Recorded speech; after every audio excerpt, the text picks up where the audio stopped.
How can I help you? I want a new gat. A new what? A new pistol, dude. Oh, okay. What kind of pistol would you like? I'm not sure. Anything but a Glock. Can I ask why you don't want a Glock? They blow up all the time and they don't have any safeties. I see it all the time on the internet. Oh, okay.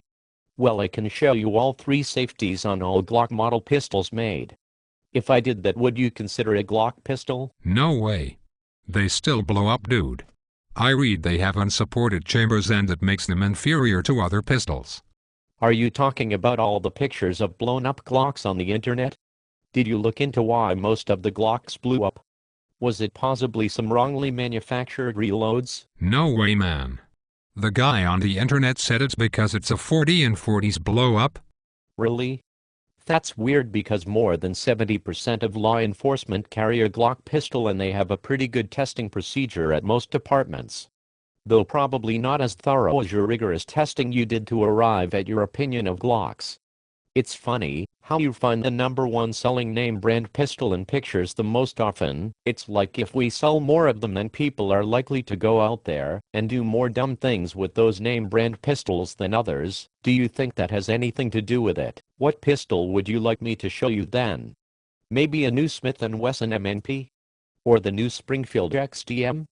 Something with good energy offering, but manageable recoil, like you feel on the pistols you shoot on your first-person video games? No thanks.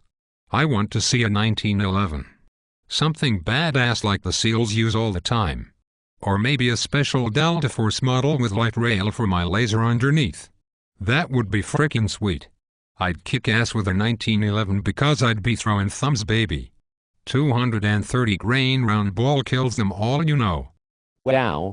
I'm impressed with your vast knowledge of the latest pistol, to be the centerfold of every magazine you read at Barnes & Noble, sipping a mocha latte and never really buying anything. Can you tell me how many foot-pounds of energy a 230 grain round ball generates at the muzzle of your badass 1911, assuming it has a 5-inch barrel? I don't know exactly, but it's way more than a 40 or 9mm. If you even hit a man in the shoulder, he's going down with a 45. That's weird. When I shoot my 45, I don't fall over. It must be that the 45 gains energy going down range and therefore makes people fly backwards when they get hit.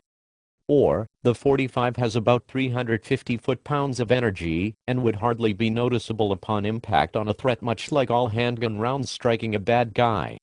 Maybe a higher capacity 9mm or 40 would be good for you, because it would keep the cost of ammo down, and maybe, just maybe, that would lead you to actually train with your pistol. Dude. I put like 40 hours a week of training in on Halo and Call of Duty. I got mad skills when it comes to how to shoot and move. I can shoot just fine. Trust me. When the shit hits the fan, my training will kick in. Like instinctively remembering to chamber check and mag check before I slide my 1911 back into my shoulder rig. Oh, okay, well, please remember to always engage your thumb safety as you put your pistol away, especially in a shoulder holster that points your gun backwards towards your friends who are standing behind you with their box of ammo they bought at Walmart hoping to shoot your gun. They will feel that 230 grain slug going through their leg, especially since it will make them fly backwards beyond the benches you have your duffel bag sitting on with your extra 50 magazines. You must have watched Last Man Standing last night. That's crazy, dude. How did you know that I watched that movie last night? Just a lucky guess. I was going to go with The Punisher, but really he is kinda a poser, because he has a compensator on his 1911. I just think it's cooler to have a 2-gun rig like in Last Man Standing, you know? Dude, I do know. I have been trying to figure out for a while whether I would even carry extra mags or just another gun. Like a New York rig, you know. What do you suggest? Well, I'm very simple-minded, so I tend to carry a lightweight, reliable, high-capacity, user-friendly gun like those darn Glocks. I also tend to carry a flashlight with me instead of another gun or magazine, if I'm traveling light. I figure since government statistics show 70% of self-defense shootings happen in low light, I will use a flashlight, so I can see my target. It makes a great tool to blind the bad guy, and give me enough time to get away, if I could do so safely. What do you mean get away? I don't carry a gun to run away, dude. I carry a gun so I don't have to run away. Jesus. I thought somebody told me you guys were the place to go for concealed carry stuff, and now you tell me you would run away?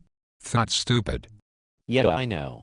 How stupid of me to play the odds that you have less chance of hitting me if I'm moving to cover while drawing my gun if needed.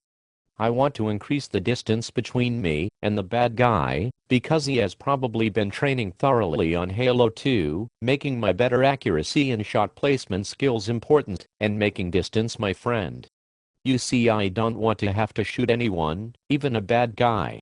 It would put a lot of stress on my life as well as my family. Stress? Dude, I would sleep like a baby after waxing some dude who grabbed my old lady's ass. Double tap. And bam. Headshot. Wow, you need to maybe reconsider not carrying a gun until you get your sensitive ego in check. You can't use a gun to intimidate or shoot someone because they like your girlfriend. You should maybe come to some of my training classes to learn the ramifications of using deadly force. It may open your eyes up to the world of hurt you'd find yourself in, possibly even prison, and that won't do your girlfriend any good now, would it? Or maybe she'd rejoice, who knows? What do you teach in your class? What will make it different from the other classes my friend have told me about? I got some pretty good info from those guys you know. Well, we would probably cover some topics like the following: all 9mm, 40 and 45 rounds made for self-defense function almost identical in soft tissue. I would teach you that Glocks do have 3 safeties, but you can choose a nickel-plated 1911 if you want, and most likely the hammer won't follow the slide home and put that Walmart 230 grain round ball you carry through your groin. We would go over the basics of energy and how every action has an equal and opposite reaction, making it not possible to make a guy fly backwards when shooting him with a handgun. Then we would dive into some dumb stuff like thumb safeties versus internal safeties, and why we will find you dead with your safety still on because you didn't master that muscle memory on Call of Duty last month. Or we won't find your gun at all, because the bad guy got it. How could he miss it when it was chrome-plated and had a pretty red laser coming out of it as you searched for threats like on CSI with your light constantly on, so the bad guy could make a good hit on your 200 lumen bullet magnet. After some short breaks, we will then touch on how a revolver fires just like a Glock if you pull the trigger, demanding the same trigger discipline. That's not really the shit I need to learn, dude. My dad golfs with a lawyer, so I will likely never go to jail. Plus I know a lot of cops because they are at my apartment complex all the time. I would totally get taken care of if I ever needed legal help. So you know a lot of cops? Oh yeah. Like 20 or so. Did they all work for the same department? No, man. They work for county and some are city. Why? What kind of gun do they carry? Glocks. Oh, that's weird. I wonder if they train with them, or just polish them in front of the TV while playing Grand Theft Auto. I want to be a cop when I get out of school, maybe. Really? Good luck. Be sure to mention your gaming skills and room clearing skills you learned from Halo. I'm pretty sure soon the PD will have a Predator drone you could fly around looking for bad guys with. Maybe you could fly that, so you won't have to actually go out on the streets and go hands-on. That way your lack of training and huge ego won't get you killed by a guy that beats you senseless with a shiny 1911 he took off a guy at a gas station who didn't even get a round off when he got his ass kicked. By the way, what classes are you taking? Criminal justice? No. They don't offer that at my school. But I'm thinking about switching my major. Well, good luck. If you truly want to get into law enforcement, you should buy a Glock, because there will be that 70% chance it will be your duty gun. Therefore you have built good habits with your duty gun already. Dude.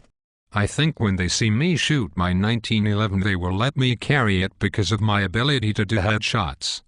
Headshots? I guess I haven't seen many of those ever on duty, or come to think of it, even pictures.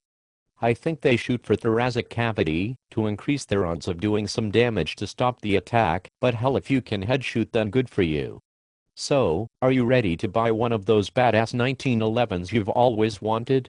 I have some over here in the case just for the SEALs, Delta Force, SWAT teams and other special forces guys that come in here, or for 3-star general, Call of Duty, badass tactical wizards like you. No, not today.